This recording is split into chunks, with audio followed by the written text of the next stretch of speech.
Hi, Steve here. If you are worried, if you're fearful about AI taking your role, taking your job, or impacting your career, then stay tuned because not only am I going to reassure you that that is something not to be fearful of, but I'm going to really help you to understand that your role is as important now and today and tomorrow as it has ever been. I'm going to give you some ideas and things to think about and to work with that's going to elevate you in your role right now that you can be doing today.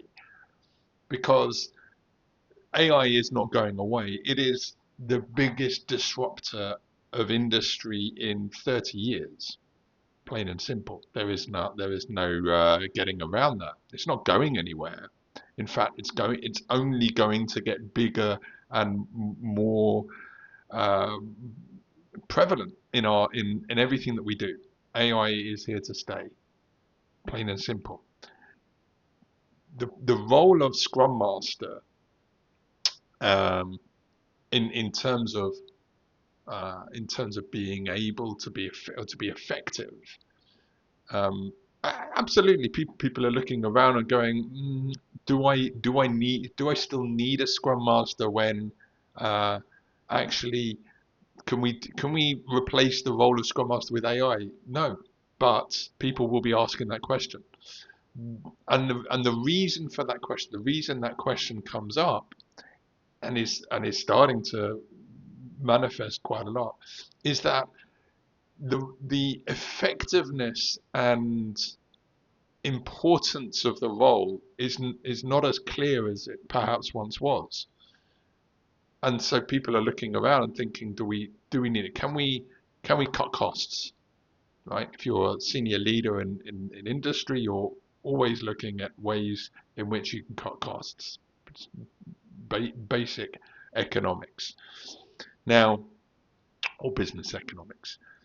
So the role of Scrum Master or even Agile Coach as well is going to be questioned. It's going to be put up there. But this is a huge opportunity for you in the role, and I cannot stress this enough. This is something, and then it's not me being biased. I have a great passion and love for the role of Scrum Master. That was my early career, and Agile Coach as well. Um, so but this doesn't come from a place of bias. We need to adapt. Absolutely. The role it will not to say that it will change.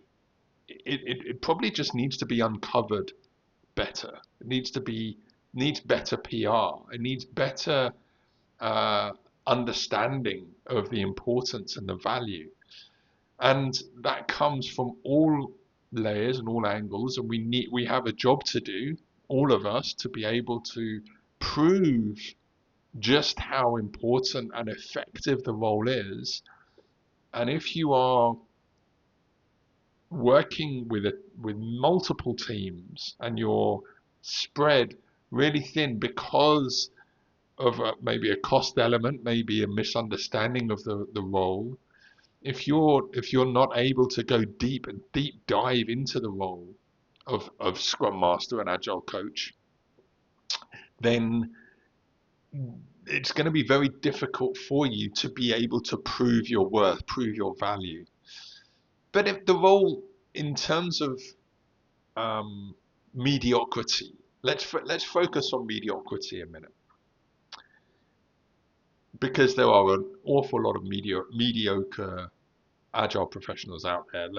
Let's not beat around the bush. This is, the whole reason I've put the Scrum Master, the Agile Mastery Academy together is because of that very reason. Is because we need to look at the standards are pretty low. We need to raise the standards. We need to showcase just how valuable and important and effective and Scrum Masters and Agile coaches can be, and it's my mission to help to build that and to build the competency and capability, so that big organizations and those going through the process can look and see how Scrum Masters and Agile coaches, just how useful and essential they are to the success of a team, of a value stream, of an organization. So that's in our circles, that's without debate, right? There's no debate against that. But we do have a challenge of proving it, of showcasing it, of being able to really prove our value, prove our worth. So that's where you are going to struggle. You are really going to struggle if you are unable to do that, to be able to prove your impact, prove your value, prove your worth. So with the advent of AI, that's literally going to disrupt all roles, but we can protect against that by finding the things that AI cannot do and really coming up from the surface and going, hey, the role of Scrum Master, the effectiveness of a Scrum Master is nothing to do with technology, right? AI is just technology. It just helps. It helps an organization, product development, do things in a much faster way, fundamentally. But the role of Scrum Master and Agile Coach is not a technology role, right? Engineers could be at risk, be disrupted. Absolutely. The role of an engineer may change in the future. Software engineering in its current form, or in the form that we've known of it for, half a century, is probably going to evolve more rapidly than anything else, as the capability to be able to cut code in minutes, seconds, becomes, more and more. We're going to become more and more able to do that. But the role of Scrum Master, Agile Coach is nothing to do with technology. That's one of the biggest misconceptions, right? Having the understanding and knowledge of technology is seen as a win for a Scrum Master or Agile Coach, or to have technology experience, software development experience. No, it doesn't. It's nothing. It's good to have a nous for it. The one skill that an agile professional has, or should have, completely away from technology, is people, is interactions, it's communication, it's being able to work with people and understand people, to help them, to serve them, right? And so, as a Scrum Master, if you are able to really hone in on that skill and develop that skill, that is the thing that's going to set you apart and make you almost not to say unsackable, but in terms of protecting yourself from the disruption of AI. Because if you're seen as just somebody who can run Jira, facilitate ceremonies, it is going to be questioned. But if you are going deeper, really getting, building relationships, working personally with people, really getting into the, and being that real sort of the human element of the role, really diving into that, focusing on how to create connections and build relationships, and coach people and challenge them, right? Really challenge them, and be the sort of thing that AI cannot do. That it probably will never be able to do that, right? Certainly not now.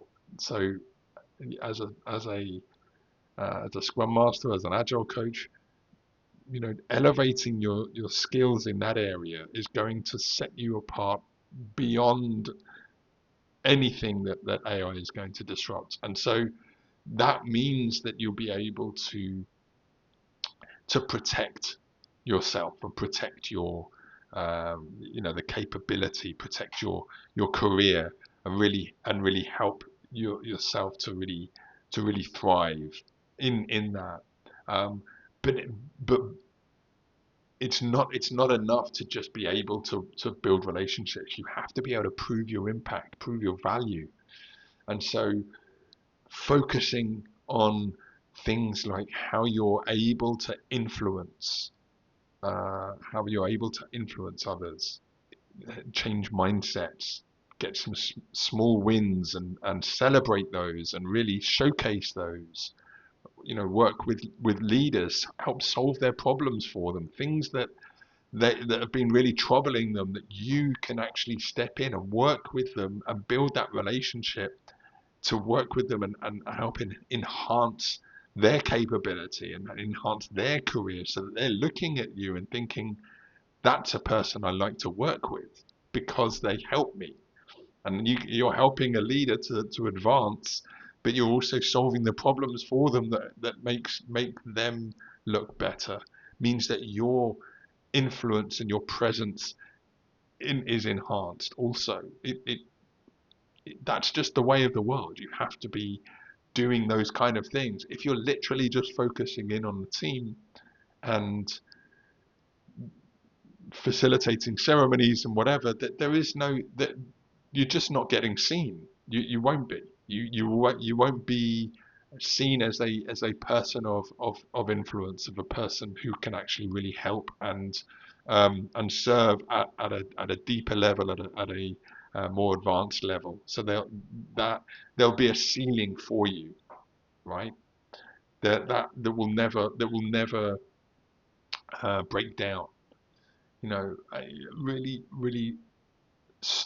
you know, getting very, very deep into the role of the human side, the personal side, working on your communication skills, working on your facilitation skills. You know, the AI won't be able to facilitate a ceremony, right? So you doing those things, encouraging problem solving workshops are an amazing way to be able to prove your value, prove your worth. Because if you can get into a room, grab a whiteboard, work with a leader, I've said this time and again on this podcast, is ask them to name, what's the big thing that's challenging you right now, what's the thing that's really difficult. can I I've got a couple of ideas, a couple of thoughts that I may be able to help. Would you have like half an hour for us to spare? We can grab a whiteboard and go on, and I can just talk you through it. Or maybe it's something like, is there something that's troubling you that I can be a sounding board? Or do you have an idea about how you might solve this problem that I can work as completely agnostic and subjective and objective, so rather, that I can just be there and we can work together and help you sort of flesh out this idea and see if it can work. If you can start having those kind of conversations with leaders, you don't need to have a rank, you don't need to have the title before you can start being influential, right? Before you can start working with uh, different layers. Find a leader who's perhaps a little bit more approachable, and somebody who has a bit more of a you know they, they're not necessarily ever going to have the time, but people can always find half an hour if it means it's going to really save them time in the future. So go and work with, find a leader who is maybe has a challenge, or maybe you're in like a portfolio management meeting. You're there for your team and you're providing detail on and an update on what's going on. And you're hearing, listen out in those sessions. Don't be multitasking, right? Here's a tip for you. If you are there representing your team at a management meeting, portfolio management, program management meeting, if you're there to provide information on how the team are getting on with their deliverables or whatever it is, the updates on Epic delivery, whatever it is. If you go to those sessions and literally just focus on the 5 minutes that you have the floor, right, then you will never break through that ceiling ever. That it will never happen. If you go to those sessions with the mindset, and it's a mindset, by the way, this isn't about process, this is a mindset.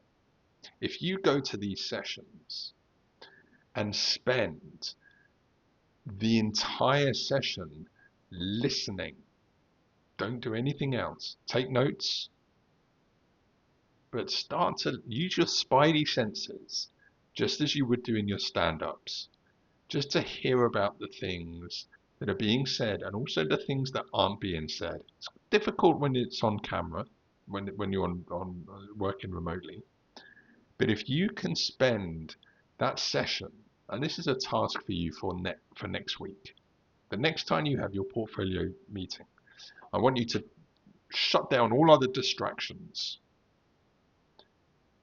switch off your phone, and just you've got your 5 minutes of where you're going to be presenting, and for the rest of that time, I want you to really listen, really take in what's going on. Listen to the other updates that are happening. By the way, project updates, product updates, we'll cover in another session. But this goes on, so let's not pretend it doesn't. But I'm just speaking from a slightly different angle here. I want you to spend this time focusing in on everything. Really look around. Have your camera on so that you can focus. Sometimes people have their cameras on because they want to multitask. They want to carry on with that other thing that they're working on that's completely nothing to do with this meeting. But for this session, you are fully engaged, fully focused. I don't want you to say anything. No solutions. This isn't a solution part. If you hear something that you might be able to help with, note it down. I want you to listen out for the manager, program manager, product manager, whatever it is that is having a particular challenge, an issue, right? And maybe there's something that's going on that you just want to sort of think, what is happening there? I want you to write this down. Keep notes. Note down all of the things that you're seeing and all of the things that are not being said, right? Just note down what could be, like make assumptions. The reason for that, okay, is because what you're going to do then is after the session is you're going to write what you're seeing, what you're hearing, write it up in your journal, okay? If you haven't seen my journal video, go and check it out because keeping a journal is paramount for you to really break through that ceiling. Write it in a journal, write it up, try and get your thoughts out onto paper. Really reflect on what you've seen, what you've heard. When you've done that, then come up with some ideas and go and approach that leader and say, hey, I heard what you said in the session the other day, and I was just reflecting. I just wanted to find out a little bit more about that and just really understand a little bit more about what's been going on there for you. And I'm really uncovered. I might have some ideas about how we might solve it. Would you have half an hour to spend with me and we can try and flesh it out? Or Do you have an idea that I can perhaps work with you, and we can help uncover it and try and solve it. And I can guarantee you that will break down all barriers, all barriers. If they don't have time for you, then fine. Maybe try again a few days later, and and you can you can only take the horse to water, as they say. But keep trying. You do keep trying, and maybe try and find another leader if they're not ready to hear your work with you if they don't have time, or maybe just break it down to 15 minutes. If they can't find half an hour, just find 15 minutes. I once had a session like this with the head of online shopping in Tesco, really senior director, and I was in a session with lots of different leaders, lots of different teams, big session, and I was really listening, and I heard out what was going on for him, and there was some challenges. He was facing some real challenges. He was getting very frustrated, and I went away and I reflected. I didn't say anything. Just went away, reflected. I wrote down in a journal. I just really uncovered my thoughts, and what I was able to do with that was by getting it down onto paper and just really reflecting on it, I started to see things that perhaps he hadn't seen already. And and I got in touch with him and I said, we'll call him Mark. I said, Mark, I was in the session the other day, and I've just been really keen. I understood that you have a few challenges there. I'd just be keen to explore those with you. I have a couple of ideas. Do you have 20 minutes or so? We can just go, and I'd just like to have a quick discussion with you about it. And he actually responded fairly quickly, and he said, "Yeah, speak to my secretary, speak to my PA. What am I talking about, secretary? Speak to my PA and find some time in my diary. I'll be happy to have a chat with you." And actually, literally within a few days, we were able to get together. Now, ordinarily, that is an impossible task. I literally reached out to him, and he was open to it. But by just framing it, not coming in with solutions, I just came in with just being curious, just showing some interest, right, and just providing some thoughts around it. And we got together, we had a sit down, and we actually sat down for 45 minutes. It was at the end of the day, so he had that time, but we sat down for 45 minutes and we talked through some things.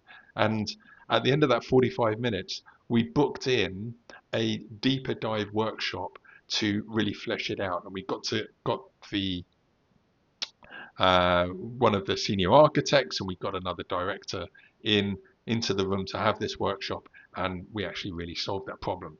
Now, ordinarily, had I just been focusing on my one issue that I had, or sorry, my one update that I was there to provide, that whole thing could have been missed. The whole thing, the whole thing.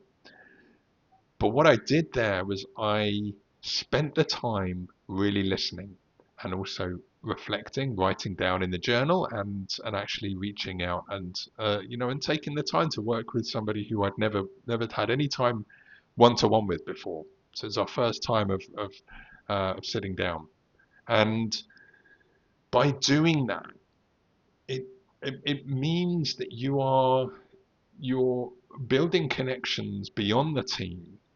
You're building the capability and awareness of the Scrum Master or Agile Coach. People start to see the value of it that they don't see just on paper. All they're looking at is, how much is the Scrum Master costing us? Do we, I went to this seminar the other day, and I heard actually the Scrum Master role is can be spread across across the team. You don't even need a Scrum Master. Interesting, right? I'm sure you might have heard that. So doing things that it gets you seen, building your presence, building your influence, building your authority will break through that ceiling. And will make you bulletproof, right, to the disruption. And like I said before, if if we continue, if we keep going with the presumption that Scrum Masters or Agile coaches can be spread across the team, or can be they're just facilitators, that sort of role, AI will take over. So, just like Agile was a disruptor back in the 25 years ago, AI is now a disruptor. Agile, when it came through, people were fearful of it and weren't particularly, um, it took a while to really get going, but people were really looking at it and going, well, what does it mean for my job? Exactly the same things are happening with AI. And we just need to be cognizant that actually, if we can just elevate ourselves and just create a much better awareness and understanding of who we are and what value we can provide, and really setting ourselves beyond that perspective, and provide greater understanding, then we can certainly protect ourselves. But um, the role as it stands now, and if you are struggling with it, then these are the sorts of things that you need to do, or it will happen naturally. It will happen. There is the shape of the team, the future of the team will evolve, will change, and so, as I said before, that it will be questioned. It will come under scrutiny. It will be challenged and say, look, um, I'm not seeing the value. I'm not seeing the worth. So you have to prove it. You have to really show what use, what value it is. And that's beyond the team, but there's also things you can do inside the team as well, by really focusing deep in on the different relationships that are going on in the team, the different interactions, the systems, the things that are getting in the way, the cultural elements, the trust, all of these kind of things that AI is not going to do. It's not going to be doing that kind of stuff. If you can really just go deep, spend some time, spend the next few days really looking in at the data, looking at the team interactions, keeping notes, journaling, reflecting. Take the product owner, lead engineer into a workshop, and flesh out some of the big challenges that you're having. Really step up in the role, right? Step into that role of facilitator. If you're struggling with that kind of thing, if that's a bit of a, and I can understand, it can be a little bit daunting to do those kind of things. Um, there are facilitation training opportunities that you can get into. Um, there's the Agile Mastery Club, that's what it's been designed for. Come and join us. We're there to support and build those kind of skills. So do sign up. Come and become a member. It's free. It will always be free, and it will always give you the opportunity to learn and grow those kind of muscles, those kind of skills as a Scrum Master, as a coach, so that you can build your confidence and get into those kind of scenarios which perhaps feel a bit daunting right now. But there's lots of things that you can do, that you can spend time building that capability, either through reading books, watching YouTube videos like this, all helps. Try and find somebody in your organization who is an advocate, and work with them. Build a connection. People there will be people in your organization who are willing to work with you, who can actually be somebody you can test ideas with, bounce ideas off of. Lots of things that you could do there. But back to my original point about the threat of AI. Yes, there is an absolute threat, a disruption, like all disruptors. There is a threat to everybody, but there shouldn't be. It shouldn't be a problem, right? If we can really focus in on the kind of skills that AI can never ever replace, and that is being personable, building human connections, and and solving cultural problems, working with people face to face, getting in workshops, all of those kind of things AI will never replace that. Um, how can you help one one person in your team, one person in your wider value stream or organization that is perhaps struggling at the moment? Spend that time, listen out. Spidey skills. Spidey skills is the way. Use your spidey skills. Listen out for things what people are saying. People, not necessarily um, saying clearly, but if you use your spidey skills, jot down in a journal, and then eventually those things you'll start to reflect and use and understand what's really going on under the surface, deeper under the surface. All right. So a couple of actions for you. That first one is for you to go away and spend the next big leadership type meeting, portfolio meeting, whatever it is, where you've got first line management or portfolio management involved, and just listen. Spend that time listening. Turn off all distractions and just focus in on that session. And the other thing is to take the impact scorecard, right? There's a link in the chat. Go away, spend 5-10 minutes taking the scorecard, really reflecting um, on the impact that you're currently having or not having. You'll get some personalized results, and it will give you some tips and tricks as to the sorts of things that you can do. And then the other thing is come and join the Agile Mastery Club, uh, and come and join the community. We have a drop-in clinic every couple of weeks. It's a really good opportunity for you to spend a bit of time with some like-minded people, and we can help each other solve problems and challenges, or maybe even you've got a nice idea that you want to bounce it off somebody and some neutral people who can give you some feedback, that kind of thing. All right. Thanks very much, and I will speak to you soon. Take care. Bye bye.